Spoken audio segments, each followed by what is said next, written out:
Hi everyone, this is Joanne, and today I want to talk to you about Paul Dirac, who was a British theoretical physicist who shared the 1933 Nobel Prize in Physics with Schrödinger for their contributions to productive forms of atomic theory. Now, Paul Dirac did a lot of things. He was a great thinker, a genius, and he predicted the existence of the positron, which is now used in positron emission tomography, which is a medical imaging tool. He's known for finding the field of quantum electrodynamics pretty much. He wrote the standard text on quantum mechanics called Principles of Quantum Mechanics. He predicted the existence of magnetic monopoles. He predicted antimatter. So if any of you read the fiction books by Dan Brown, you've probably heard of these as well. And he gave us the very slight blushing hint of what's now known as string theory or even M theory. So besides being such a genius in quantum mechanics, he is also well known for his seemingly unusual way of relating to people. Today's book is all about Paul Dirac, and it's a beautifully written book about Paul Dirac. In fact, it made New York Times top 100 list of books to be read for 2009, and I'm going to add my cheer for this book as well. This book is called The Strangest Man, The Hidden Life of Paul Dirac, Mystic of the Atom by Farmelo. This book is really a marvelous look at the most unusual man that the quantum physics world has ever known. Now, I have a child who is on the autistic spectrum. She's quite high functioning, but during the time when we were trying to get interventions for her to make sure she could deal with life to the best of her abilities, I learned a lot about autism, more than I ever imagined I would. So as I was reading this book about Paul Dirac, I couldn't help but think, wow, surely this man is autistic. The way he has sensory overload issues, the way he really pretty much only wore one outfit all the time, the way he was unable to truly communicate with people and was really economic with his words, and very literal in the way he interpreted the world. Now, this made it easy for him to communicate through scientific papers to the rest of the scientific world, but it made it difficult for other people to relate to him.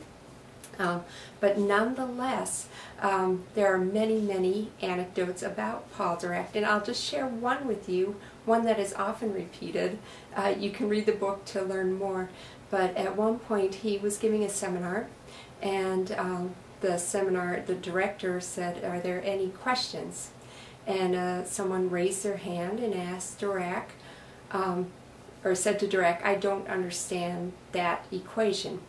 And Paul just stood there, quiet for quite some time, an uncomfortable length of time. And so the seminar speaker sort of prodded Dirac to give an answer, and Paul just said, "Oh, well, that wasn't a question, that was a statement."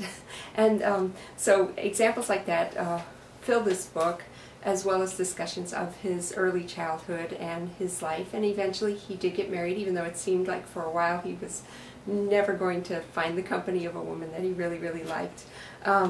There is family drama in here, and it's definitely worth a good read. One of my favorite parts of this book was this. You can see there's plenty of pictures, and that's wonderful. This is Paul, after receiving a number of letters from his girlfriend, had not answered them, and so she was getting impatient for answers. So what he did was to take each letter and find the questions. So he created one table one column of the table that said which letter it was from, number 5, number 8, and then her question and his answer. And so it's pretty funny that he would do that, and of course it's interesting because of course he answered rhetorical questions, questions that were not meant to be answered, but he went ahead and answered them anyway. And he said, "Do you know how I feel like?" And he said, "Not very well. You change very quickly." And anyway, so it goes on like that, quite humorous. It would have been quite frustrating for me. He did go on to raise a family, and even though he was living in England and he was a Lucasian professor of mathematics, which was subsequently held by Stephen Hawking. He just relinquished that. Eventually Paul Dirac did move to the United States. He lived in Florida and eventually died there. This book is great because the author, Graham, is a gentleman, and this really shows through the book his respect for Paul Dirac and for everybody, all the players within Paul Dirac's life.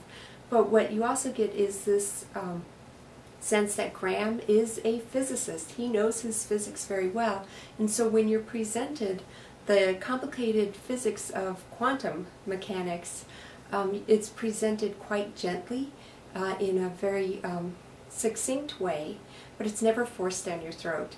And I felt like I gained a lot of knowledge about physics from this book. So not just about this man who I started to be quite charmed by, especially because of my understanding about autism from my personal experience. So I do highly join in with many other publications that have recommended Graham's book in 2009. I'm highly recommending this book, The Strangest Man, The Hidden Life of Paul Dirac by Graham Farmelo. You will enjoy it. It's a great biographical read. All right, thanks a lot. Bye.